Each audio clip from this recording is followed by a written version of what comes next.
Botanic গার্ডেনের orchid গার্ডেনে প্রবেশ করলাম। টিকিটের দাম নিল 15 সিঙ্গাপুর ডলার, বাংলাদেশি টাকায় প্রায় 1400 টাকা বলা যেতে পারে।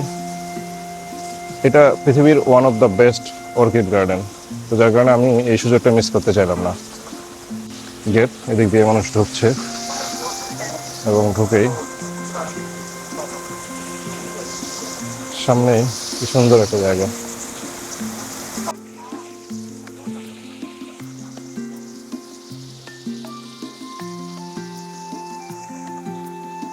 শব্দটাই বেশ ভালো লাগে।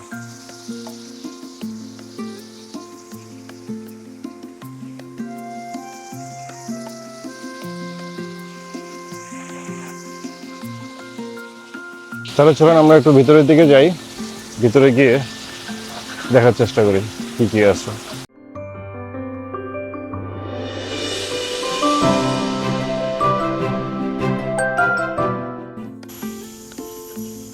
এই অর্কিড গার্ডেনের শুরু থেকেই সবকিছুই এত গুছানো এবং এত সুন্দর, প্রতিটা গাছপালা। মাই god. Do you know what that means, Scott? সিঙ্গাপুরে $15 নিচ্ছে তারা, বাট এর বিনিময়ে তারা যে কত কি দেখাচ্ছে, এবং ওয়ার্ল্ডের যত রেয়ার অর্কিড স্পেসিস আছে সেগুলো পর্যন্ত তারা দেখাবে। সব কিছু এখানে আছে। One of the best orchid garden in the world.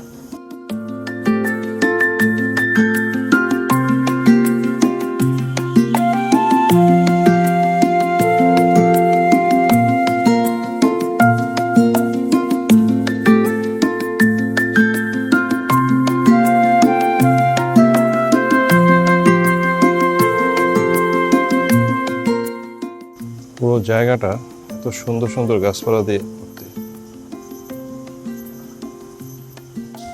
একটা মজার ব্যাপার যেটা আমার লাগছে সেটা হচ্ছে যে এত বড় জায়গা,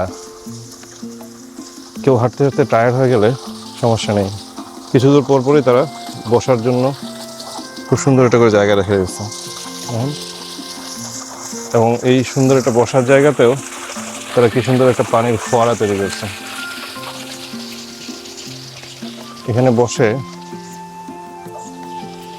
এই পানির শব্দ শুনতে শুনতে আপনার ক্লান্তি নিমেষে দূর হয়ে যেতে পারে। আমি মনে হয় একটা কাঠবিড়ালি দেখতে পাইছি।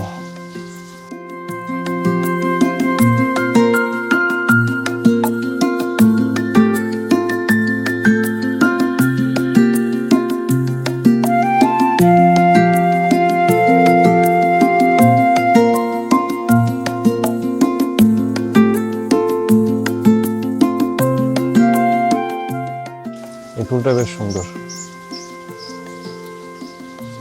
বেশ বড় কাঠবিড়ালি।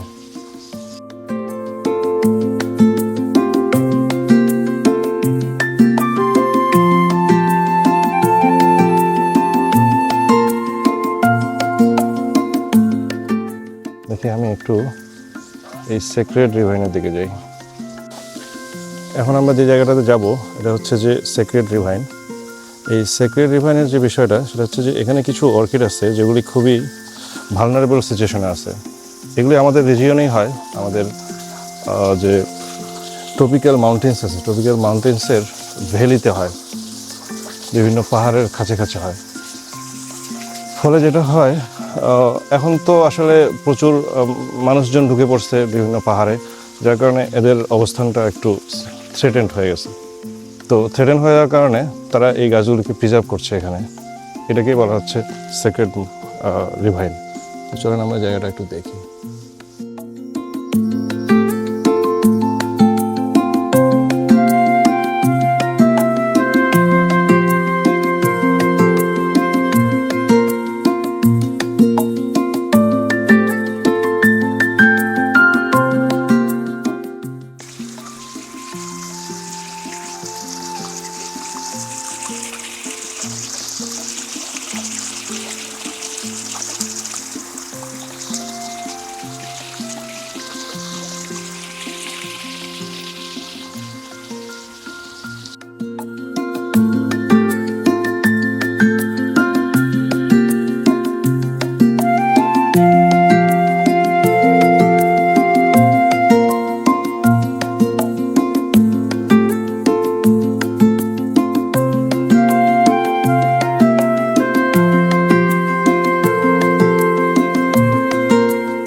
দেখছি দ্য স্যাম কর্প কুল হাউস।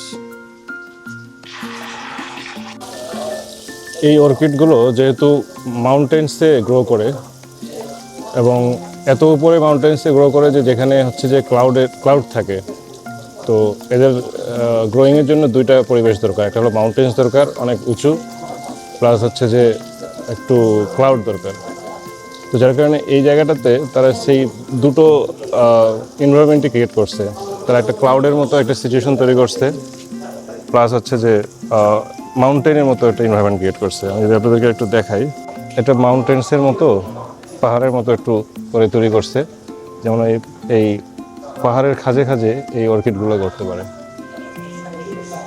এবং পুরো এলাকাটাতে তারা একটা ক্লাউডের মতো একটা সিচুয়েশন ক্রিয়েট করছে, যেন এই যে দেখেন ক্লাউডের মতো সিচুয়েশন, যেন হচ্ছে যে এই গাছগুলোকে হেল্প করে। এই যে এদিক দিয়ে ক্লাউড দিচ্ছে তারা একটা, আমি জানি না কী সিস্টেমে তারা এটা করছে, বাট ক্লাউডি একটা এনভায়রনমেন্ট ক্রিয়েট করছে এই গাছগুলিকে, এই অর্কিডগুলিকে বাঁচায় রাখার জন্য।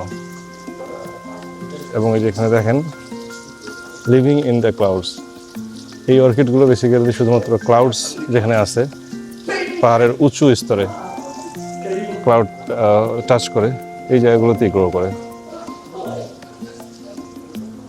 সো সবার জন্যই আসলে বেসিক্যালি একটা উপযুক্ত এনভায়রনমেন্ট দরকার। যার যার নিজস্ব এনভায়রনমেন্ট আছে, তা না হলে তারা আসলে গ্রো করতে পারে না, বাঁচতে পারে না। সিঙ্গাপুরের এই বোটানিক্যাল গার্ডেনের অর্কিড গার্ডেন সেই চেষ্টাটাই করছে, এদেরকে লং টাইম ধরে প্রিজার্ভ করার চেষ্টা করছে। এবং এই প্রিজার্ভ করার জন্য যে পরিমাণ খরচ দরকার, যে পরিমাণ অ্যারেঞ্জমেন্ট দরকার, তারা এই অ্যারেঞ্জমেন্টটাও করে ফেলছে এখানে। অসাধারণ একটা জায়গা এবং অসাধারণ একটা ম্যানেজমেন্ট, খুবই ভালো লাগলো।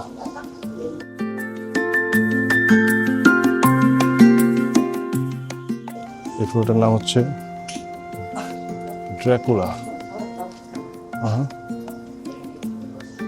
কত বিচিত্র ধরনের গাছ অর্কিড হতে পারে, এখানে না আসলে আমি বুঝতে পারতাম না। মাই গড,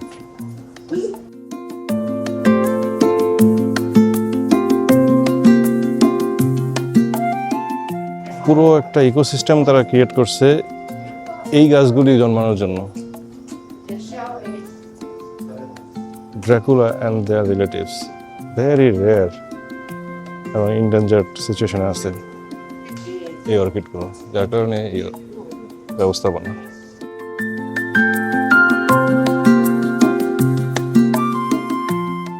আমরা যেগুলিকে জংলি ফুল বলি, এগুলি এখানে অনেক মূল্যবান। আমার খুব ভালো লাগছে এই ফুলটা দেখে। এটা সাধারণত দুইটা কালার, একটা সাদা এখানে, আর একটা ওইদিকে আছে পার্পল কালার। এই গাছটার নাম হচ্ছে অ্যাফ্রোট্রপিক্স।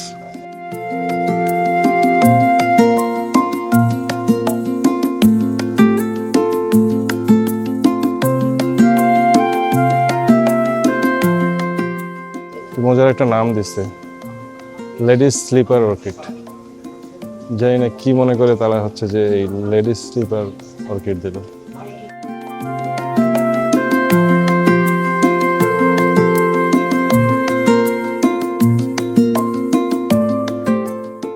প্রাকৃতিক কালারের একটা ব্যাপার সবারই আলাদা।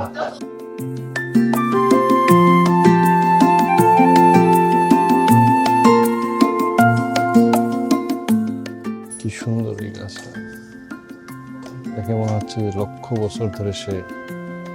লক্ষ বছর ধরে সে গ্রো করছে। যে একটু আগে যেটা বলছিলাম যে ওরা পাহাড় ক্রিয়েট করছে এবং ক্লাউড ক্রিয়েট করছে এই স্পেশাল অর্কিডগুলোকে এনভায়রনমেন্ট দেওয়ার জন্য। পুরো একটা পাহাড়ি সিচুয়েশন।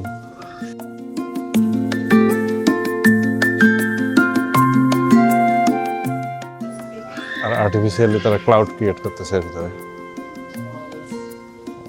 ভেরি এক্সোটিক এবং রেয়ার স্পেসিস এগুলো।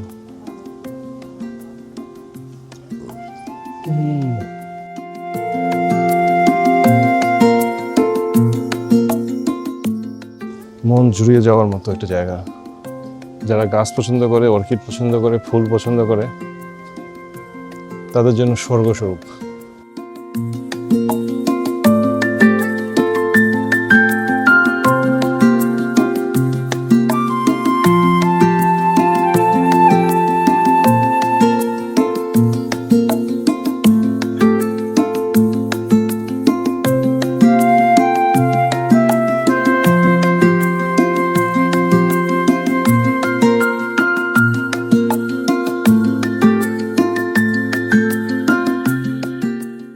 সেলিব্রিটি গার্ডেন হলো এই বোটানিক্যাল গার্ডেনের যে অর্কিড গবেষণা কেন্দ্র আছে, তারা কিছু হাইব্রিড তৈরি করছে।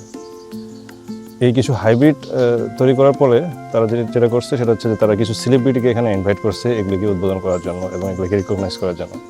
এবং এই হাইব্রিড অর্কিডগুলোর নাম তারা ওই সেলিব্রিটির নামে দিয়েছে যাদেরকে তারা এখানে ইনভাইট করছে। তো আমি অর্কিড এই গার্ডেনটা একটু ঘুরে দেখলাম, আমি আপনাদেরকেও দেখাবো কোন কোন সেলিব্রিটি আসছে এখানে এবং তাদের নামে এখানে অর্কিড গার্ডেন, অর্কিড কিছু গাছের নামকরণ করা হয়েছে যেগুলি হাইব্রিড, অরিজিনাল না। চলেন আমরা দেখি। এই যে এখানে তারা লিখে দিচ্ছে সেলিব্রিটি গার্ডেন। তো কিছু সেলিব্রিটির নাম এবং তাদের গাছের তারা এখানে শোকেস করে রাখছে, দেখি।